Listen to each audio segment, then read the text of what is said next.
they discovered, it's not the same in men as it is in women. And in men, the ones who were eating more beans, more legumes, were far less likely to have these cardiometabolic abnormalities. All right, Dr. B, I texted you about 7 o'clock this morning with a study that literally kind of blew my mind. The 7 a.m. text typically isn't going to happen unless the data is just mind-blowing to me, and I can't wait to get your thoughts on this. All right, so it's 7 in the morning. My phone starts buzzing. Who is it? It's my friend Chuck.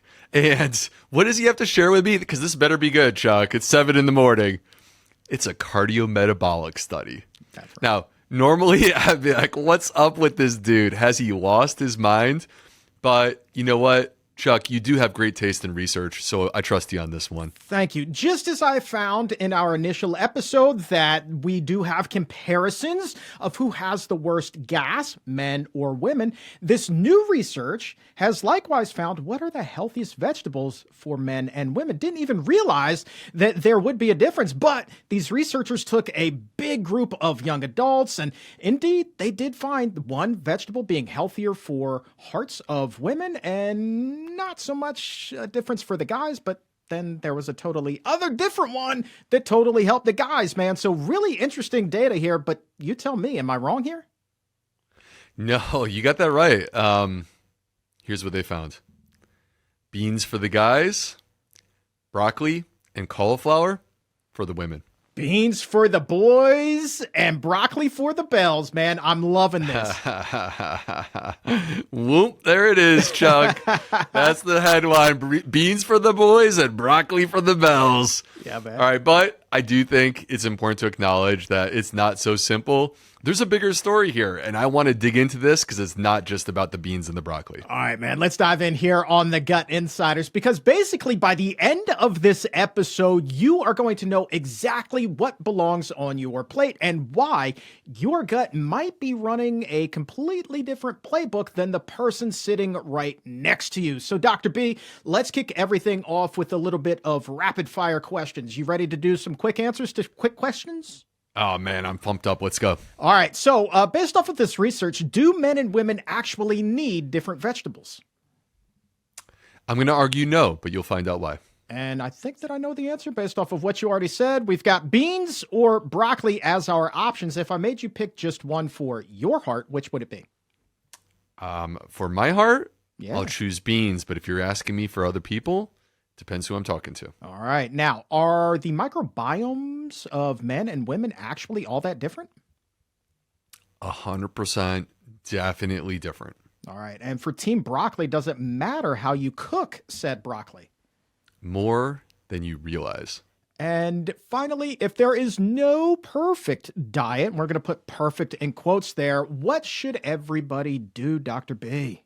If you lean into the golden rule of gut health and you eat for diversity, eat for variety, you're going to check these boxes. You're good to go. All right, man, let's dive into the study here. That's our rapid fire. We'll follow up with all of the answers in depth here on the Gut Insiders today. So before anybody goes into the fridge after hearing this data and tosses everything out, we're talking about, in this particular study, young adults, the majority of them just like 22 years old. So why would somebody so young even care about what we're talking about today? Well, I think the reason, so if I'm going to make a compelling argument for why a 22-year-old who's chilling at home right now, listening to us, and they're wondering, why would I care about this? The reason that you care is that by 22 years of age, 1 in 5 people that were enrolled in this study already had cardiometabolic warning signs. Yeah, what is a warning sign, man? Everybody thinks like, oh, my left arm hurts. That's the sign, but there's got to be more to it. Chuck, these are not trivial things, right? And these are not things that you wake up one day and they're suddenly there out of nowhere. Right. Right. This is a build during your first 22 years of life. And we think of people, I mean, look, let's go back in time to, 2002. I'm 22 years old and I think that I'm invincible. But the problem is I was not, and I learned that the hard way over the following 8 to 10 years. I'm sure you can relate to this because I know when you were 22, you were already dealing with some health issues, but you didn't really see what was coming down the pipe. What do you think about that, Chuck? Oh, brother, I was celebrating the fact that I was unhealthy at 22 because I felt invincible even though I was so heavy and even though I had been on blood pressure medicine since middle school practically. Like what could my body not tolerate? I didn't think there was anything, but I was damn sure wrong about that, man. Yeah, for me, I thought I was just completely untouchable. I could eat whatever I wanted. I could live whatever way I want to live. I didn't have to really care or worry about it.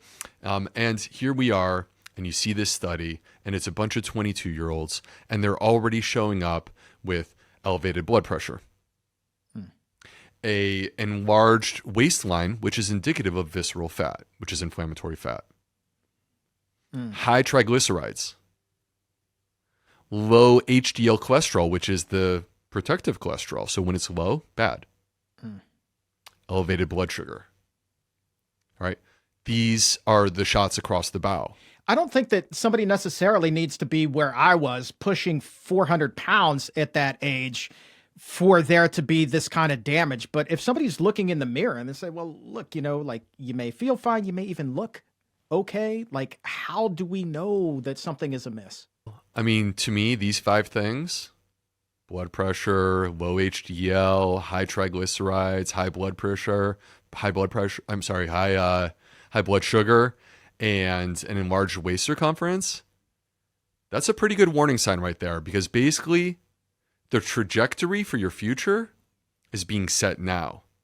And the reason to be concerned, like extra concerned, is that you are far too young at 22 years old to be dealing with these kinds of issues. Now, I don't want people in their 40s dealing with them either and normalizing that, right? But when we're talking about kids or young adults like this, that's a problem.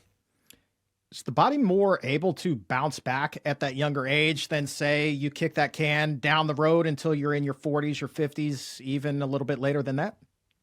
These types of conditions, right? So whether we're talking about hypertension or pre-diabetes or hyperlipidemia, or like the early signs of obesity, these kinds of conditions, Chuck, it's much, much easier to nip them in the bud if you work on it early in the process. And they're highly reversible. Diet and lifestyle can 100% be the strategy. You don't, in fact, necessarily need medication at this point. Now, I'm not saying medication's off the table. I'm just saying that we're not at a point where it's like, hey, the only way forward is medicine. Because the problem is, if you let these things continue to settle in, they're going to stick around. Yeah. And that's how you end up on medication, and you end up on medication long term. Absolutely. All right, man. Well, let's dive a little bit deeper into the data here. So we know that broccoli, pretty much universally, we can say is healthy for people. We can pretty much say the same thing for beans. I mean, there are definitely caveats and disclaimers and outliers and things like that, whatever. But by and large, these are healthy choices. But what broccoli does beneficially for one person, it may not do the same for another. Why is that? Why is not all broccoli created equally in the eyes of the individual? So basically, they looked at 5 specific groups of vegetables, because it's very clear that like vegetables are good for you, but are some better than others? And so the 5 that they looked at legumes, like the beans. They looked at cruciferous, which includes the broccoli and the cauliflower.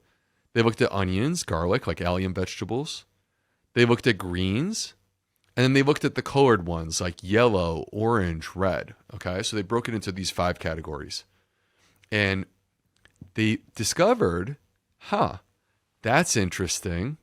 It's not the same in men as it is in women. There's a difference. And in men, the ones who were eating more beans, more legumes, were the ones that were far less likely to have these cardiometabolic abnormalities.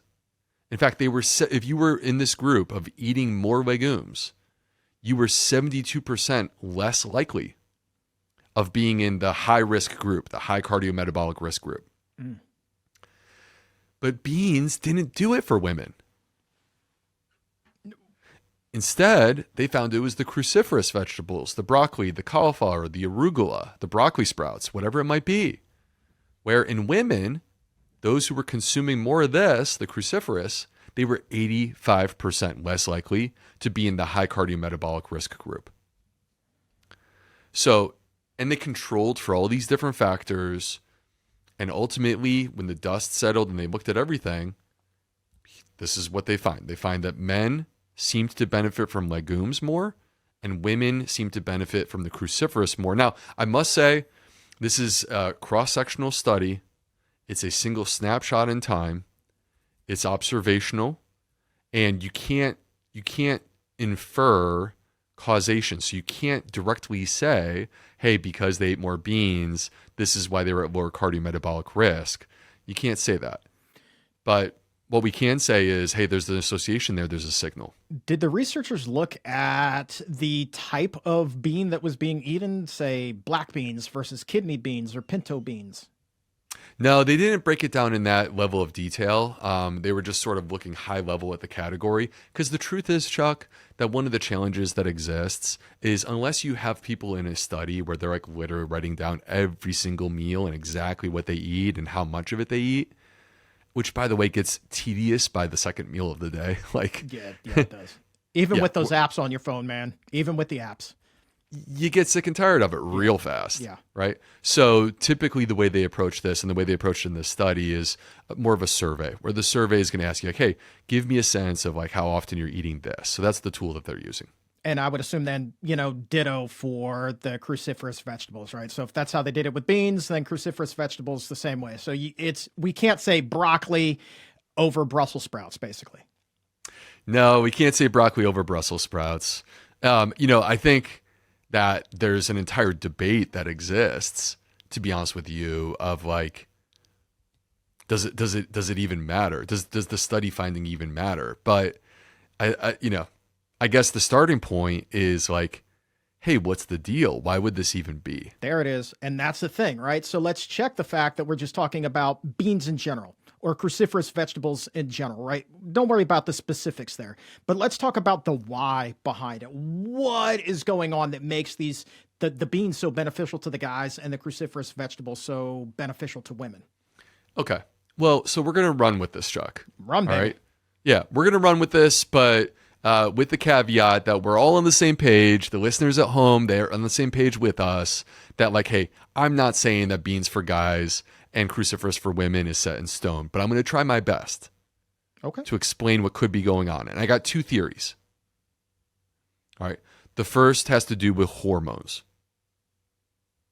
That men and women are categorically different. I mean, pretty obvious. Men, in terms of testosterone, which is higher, doesn't mean women have no testosterone. But men have higher testosterone than women, with total clarity. And in women, estrogen and progesterone. Again, men, they have estrogen too. But women have higher levels when they're premenopausal. All right, with total clarity. And so the question starts to come up like, is there something in the hormones that would make sense from a legume perspective for testosterone for guys? Is there something in the hormones that would make sense in terms of the cruciferous vegetables and women?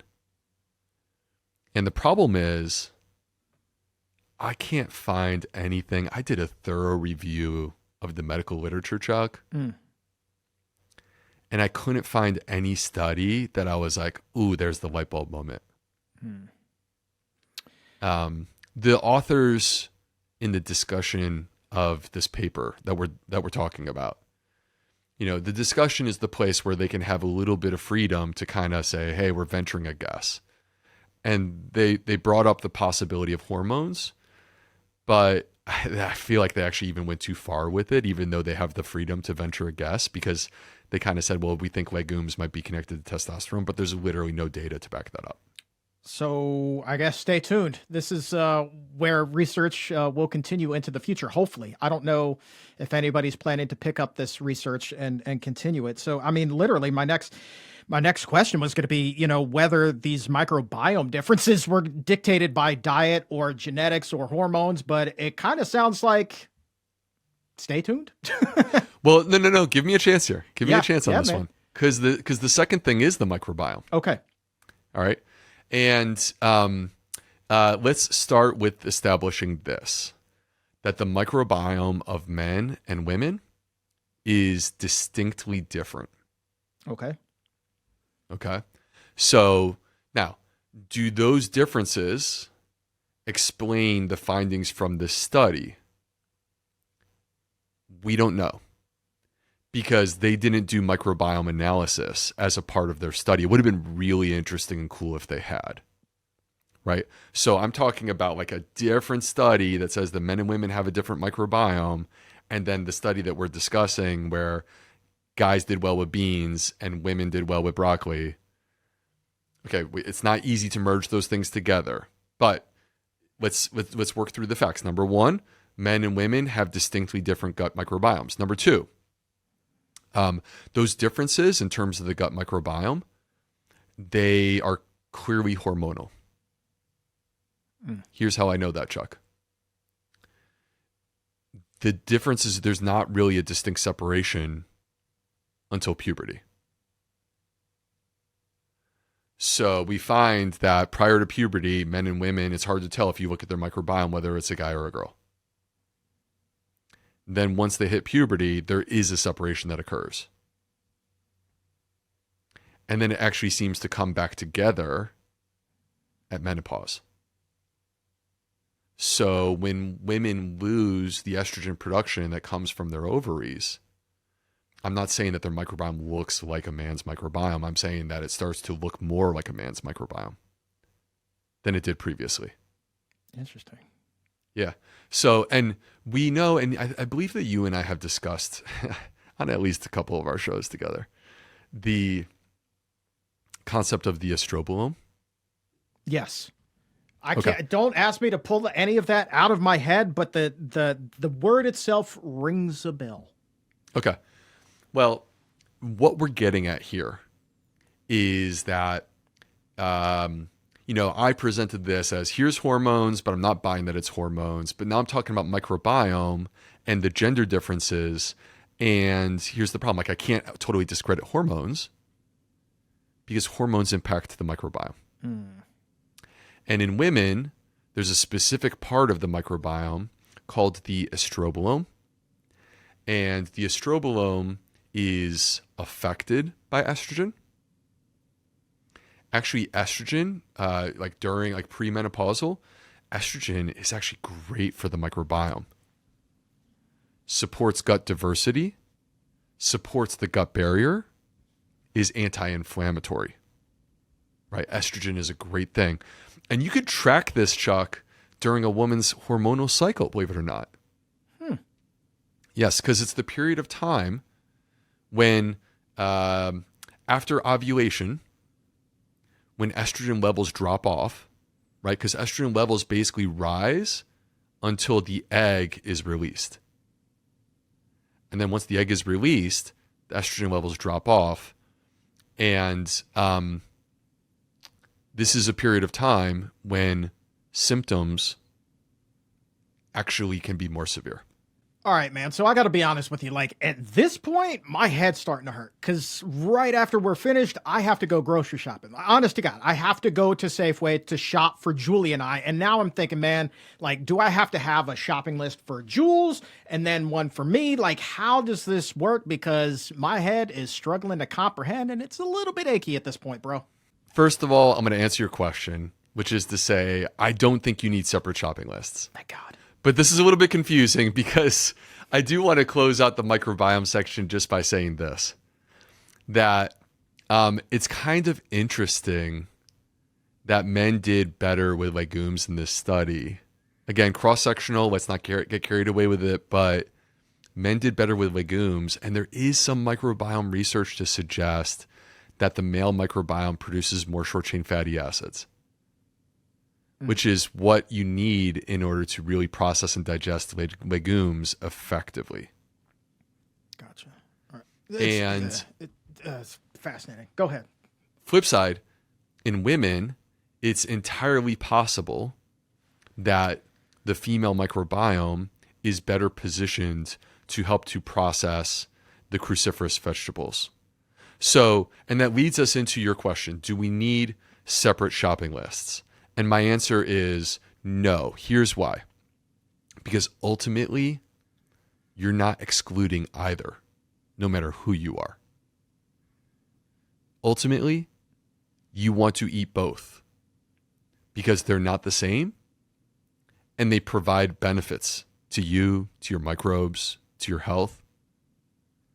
So legumes are like, just to sort of characterize these two big categories. Legumes are basically like food for your microbiome, like big time, right? If they're going to go out for their preferred dinner, their preferred meal, this is it, because they're jacked up with fiber, resistant starches, and polyphenols. All of them are food for your microbiome. I want to break this down here just so the simple-minded among us, and don't be ashamed if that's you, because that sure as heck is me. If men were to eat a cruciferous vegetable, whether it be broccoli or anything else, you're not saying that there would be no health benefit from eating broccoli. As a matter of fact, you need it. The benefit just may not be the same as the benefit that a woman would be receiving, and vice versa with women eating legumes, correct? Yes, correct. Like it may be that the microbiome explains these differences. Okay, but the microbiome, even within gender, is going to be different as well. Okay. So, like, you and I, we're not the same. And we may land in a similar place in terms of our diet, and perhaps there's some similarities in our microbiome as the result of that. But the differences that do exist are related in some way to the food that we're eating.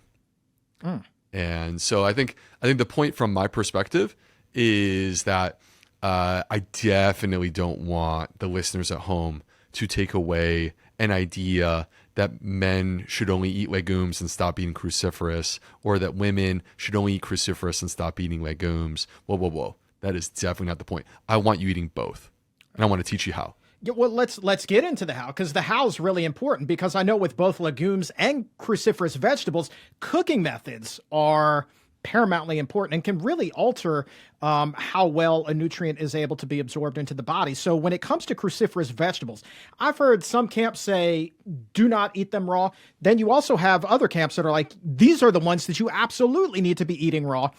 Nobody's advocating to eat raw beans, though. So let's start with the cruciferous. How much does cooking matter in this case? Cooking matters big time. Okay. And if I were to like simplify this, you get the most benefit in terms of like the plant-based compounds, the plant-based chemicals that protect you from heart disease and cancer. You get the most benefit by eating them raw. And you get the least benefit by boiling them. Okay? But there's a reason why. And I should say, like, steaming them is like kind of somewhere in the middle. Okay. Yep. So like on the spectrum of things, when you get your cruciferous, raw is the preferred approach. Boiling them is not preferred, but actually I got a hack for you that you can use regardless of whatever. Like you could be at a restaurant and they serve you boiled broccoli, and we can figure this out together. Hack it up, homie. You don't All dangle that carrot in front of me and not pay it off. Well, the way, first of all, you need to understand what's happening to create these chemicals. There's actually a chemical reaction that takes place. The broccoli is hanging out, and when it's like normal broccoli that has not been touched, it basically has, and it keeps it separate, two chemicals. One is what we call the glucosinolate, all right? And that's the precursor to the anti-cancer compound. That's the precursor. And the second, separate, is an enzyme called myrosinase. So I tend to think about it almost like a bomb. You know, those like, I don't know, like a Mission Impossible movie. And you got the two chambers, and when you mix the chemicals from the two chambers, boom. Kaboom. Yes, sir. All right. That's what's happening here. So, and it happens when you break down the cell wall, which could be chewing, blending, chopping. So there's a technique that I taught in my first book, Fiber Fueled. It's called chop, then stop.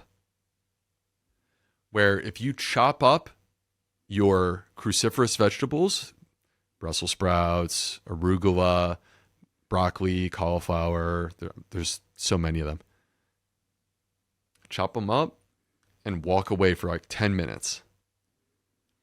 During those 10 minutes, you actually just opened up the bomb. And the glucosinolate mixes with the enzyme myrosinase, and the end result is the magic. You are producing what are called isothiocyanates, which are the cancer-fighting, heart-protecting compounds that we're in search of. So chop then stop is the technique, and this is the preferred way to prepare your food, whether you're going to eat it raw or you're going to cook it. And how long do you need to let it sit out? Did you say 10 minutes? Yeah. Just like 10 minutes. Okay. You don't need to go way beyond that, regardless of what other people tell you. Gotcha. So, yeah. But go ahead. Let me ask you this. I mean, could a person then, if they're tight on time, just chew really, really, really thoroughly, just basically to the point where the food is liquefied before swallowing? Might that also help somebody who ordinarily has a harder time digesting raw foods? Yes. So if you like a thorough chewing is thought to give you access to about 70% of these plant-based compounds. Okay. Now, as a point of comparison, if you lightly steam, right? Like you're not hardcore cooking all the way through and through, but you are cooking it and you're steaming it and you're softening it a little bit, you get access to about 23%. Wow. All right. So that's about a 50% drop. Substantial. Yeah. And then if you like flat out, boil your broccoli, fully cook it all the way through and it's soft and soggy, you get down to like 7-8%. Oof. Yeah. But actually, I got a trick for you, Chuck. What you got, man? All right. Let's pretend that someone is serving up, or you have boiled broccoli, Yeah. or like this. You could apply this to frozen broccoli. What you got for me? Go to your spice rack and pull out the mustard. All right. When I say mustard, I don't mean the mustard from your fridge. I'm talking about mustard powder. All right. And you sprinkle it on there. And guess what happens? You tell me. You are sharing the enzyme, that myrosinase that got washed out because you boiled the what out of the broccoli, right? The myrosinase that got washed out. Well, guess what? The broccoli powder, the mustard powder has that enzyme in it. So when you do a sprinkle of the mustard powder on your broccoli, you actually are given the enzyme that you need to create the final product. So this is another actionable tool: is chop then stop, and then add mustard powder. Well, let me ask you this, man, because they have been telling me since I've had such a sensitive stomach for so long, like you have to cook the bejeebers out of your food. Like a raw diet is completely off the table right now as your stomach builds back to normal. And there's a huge difference I can tell to this day between eating raw food and eating really cooked food. So long question is, if I sprinkle this mustard powder on, like, will I still have digestive trouble, or will I still get the benefit of being able to digest a little bit more easily that cooked food and still get, all of the nutrients there because I'm adding the mustard powder? Like, that's just breathing new life back into the broccoli. This is how you get it done. That's the right approach for you, right? Is like finding what works for the individual person. So for you, you're not tolerating raw food well. So you go and you boil the bejeebers, your broccoli, hit it with some mustard powder, and you're #winning. Bro. Yeah, because I have, man. I've been like annihilating this poor broccoli. Like, I haven't seen broccoli like this since way back at Larchmont Elementary School in Norfolk, Virginia, when little Charlie Carroll would go through the lunch line, and that broccoli was as limp as it could possibly be. I mean, there was no hole. It didn't look like a pen. That thing was just, you could like whip it around, like whoosh, just smack your friend across the face with it. Like, that's what we would do. We weren't going to eat this wimpy stuff. So it's nice to know that you can bring it back to life. Yeah, I mean, it's so soft that you could like put a fork to it and it just completely crumbles to pieces. Exactly. But I like the view of like the old school Charlie Carroll. I'm like, that sounds like a cool kid. He's probably wearing a Notre Dame hat. He sounds like he could play football for Notre Dame one day. Charlie Carroll. I'm here to play football for the Irish. He was a handful. Comes out from time to time, as you well know. All right, man. So that's broccoli. All right, but let's talk about beans here, man. Is there some magical solution here for how we should be cooking beans to get the biggest boost? Yes, there is. And here's the way I want you to think about your beans is these are such microbiome foods, fiber, resistant starch, polyphenols, and you are 100% dependent on your gut microbes to help you to process and digest those nutrients. So they're putting in the work, right? And don't just like wake up one day and beat them down with the 5-bean chili.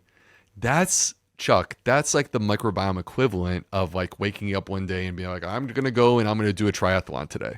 And like you didn't train, right? Yeah, man. I'm going to go do 100 miles in the woods, but I literally haven't even walked a mile in the last week. Right? Like Not the best that's idea. not a good idea. So we got to meet the microbiome where it is, which means starting small. But there are these tricks that seem to help. I'm a big believer in the Instant Pot. I love it. Yeah, talk to me. What are you putting in there? Oh, man. All right. Well, so when you get to a point where like your stomach, your gut is in a good spot and you just want delicious beans, bro, drop your beans in there and just like find your alien vegetables. Do you got some garlic? Do you got some onions? Chop it up. Not too. You don't have to chop it too fine. Just like chop it up and drop it in there. Let the flavors like basically like meld into the beans. And the Instant Pot brings it out. And one of the key strategies to make it easier on your gut is if you're going to do the Instant Pot or if you're going to cook your beans yourself, like you're starting off with hard beans, soak your beans. The water draws out the what we call hydrophilic substances that can be kind of like cause you to feel bloated. So you take that and you soak them. The water draws that stuff out, and then you discard the water and you pour some new water over the top. Okay, and when you interesting because I've heard with the Instapot, you don't necessarily have to soak your beans, but it sounds like what you're saying, you still get a great deal of benefit if gas and bloating are an issue for you if you do that, regardless of using a traditional pot or an Instapot. If you have gas and bloating and beans are hard for you, you 100% should soak your beans if you're going to cook from hard beans. Yeah. Okay. But if you're buying canned beans, they're already cooked. So what you want to do in that case is you don't have to soak them, but you still want to draw out these compounds that can cause the gas and the bloating, and you do that by rinsing them. They're kind of slimy when they come out of the can. Honestly, like you get a can of black beans and you dump it out, and they're just like kind of clumped together a little bit. It just doesn't even look appetizing. I've been giving them a rinse for a completely different reason, but that's like, so that slime, that's kind of like where all the gassy compounds are stored. Well, a lot of them anyway. Yeah, that's exactly it. And so, and you notice that when you give them that good rinse, the sliminess goes away and they get back to being like a good old chickpea. Right? So, yeah. So these are like, to me, those are the core techniques. There is like, the idea that you can cook them with wakame, which is a type of seaweed.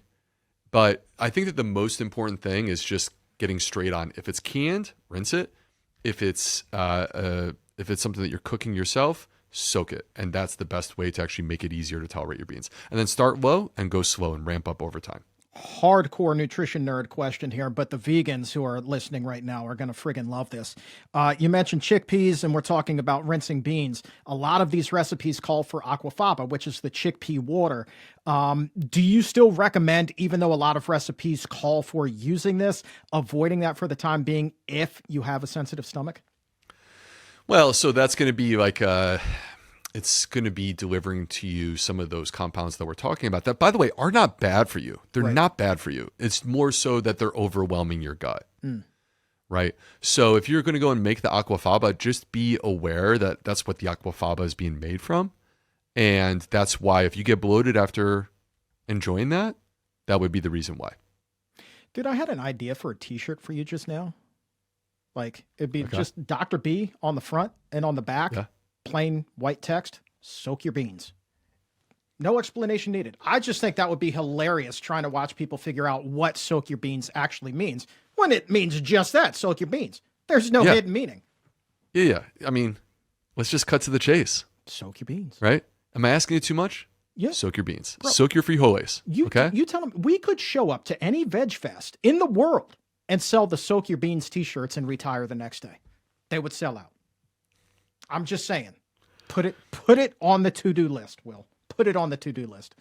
If this is true, then I think we should do it. You never know until we test it, man. But let's get back on track here. All right, man. So we've got that. A lot of fiber in beans, obviously, as well. The resistant starch.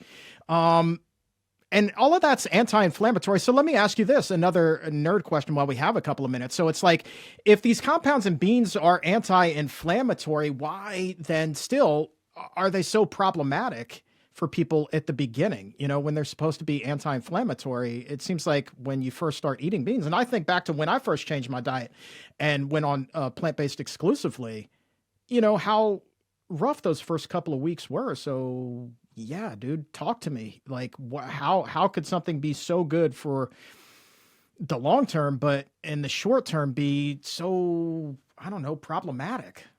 Because your microbiome is adapting to it. Yeah. So this happens in someone, it's conceptually similar to if you have not been working out and you do that first run or you do that first day in the gym and you know what's coming. You feel pretty decent that moment. I mean, maybe you don't. Maybe you pushed yourself too hard while you were running, but you feel okay in the moment. But then 2 days later, oh, I can barely walk. Oh, I can't even tie my shoes or put my socks on. Like, that's where you're at. Why? Because basically your body was not yet adapted to this new form of like sort of stress or pressure that you're putting on it. So same is true with beans. When you start to do the beans, if you go super easy and you match the amount of beans that you can tolerate to what your gut microbiome is capable of, then what you're describing, Chuck, isn't necessarily a required step. Okay? Like you could basically get by just like gently increasing your beans over time, and that can work. And you don't need to go through a part where it's like, oh, this is tough and I feel super bloated. But on the flip side, if you do go through the part where it's like, hey, this is tough, this is super bloated, well, part of me as the gastroenterologist says back off the beans a little bit, but there's also part of me that says, hey, I just want you to know that in like 3 to 4 weeks, you're not going to feel that way.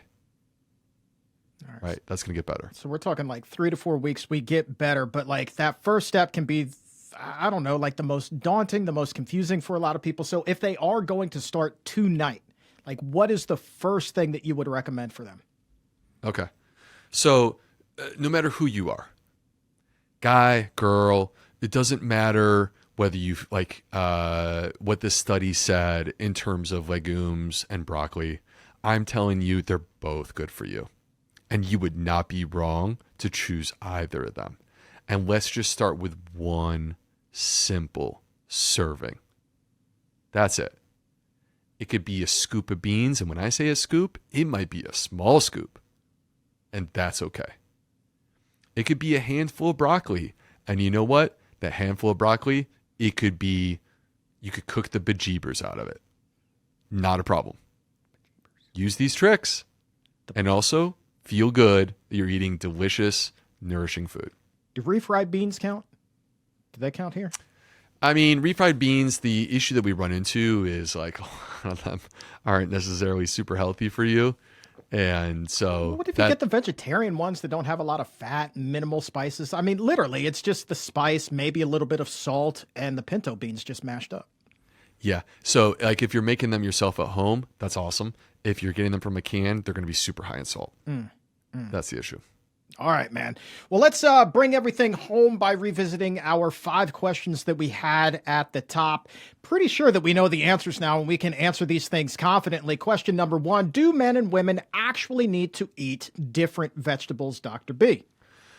No, I actually think that you should try to eat both and enjoy what works for you.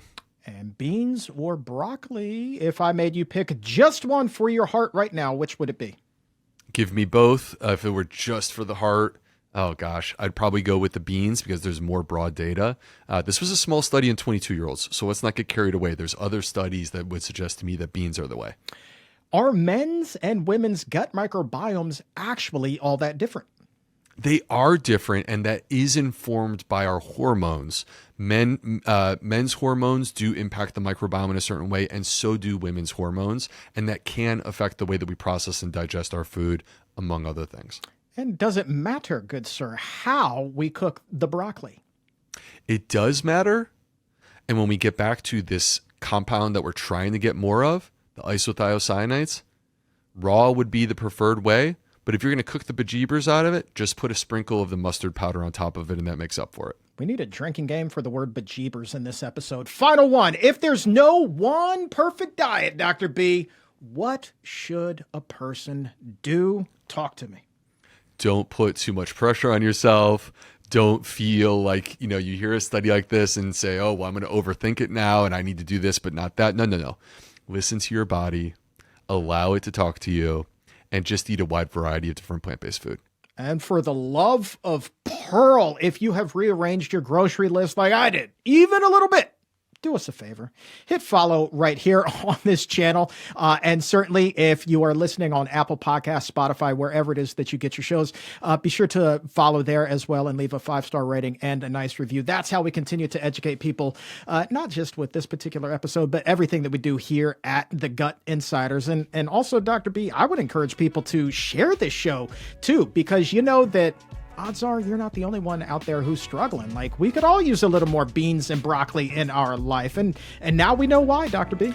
Yeah, it's such a beautiful thing because when you share, it literally takes you like 3 seconds to do, and you could change the next 30 years of someone's life. That's the power that exists. And that is the show today. So go feed your gut bugs, everybody. Eat the rainbow. Your gut's already on your side. And we will see you next week.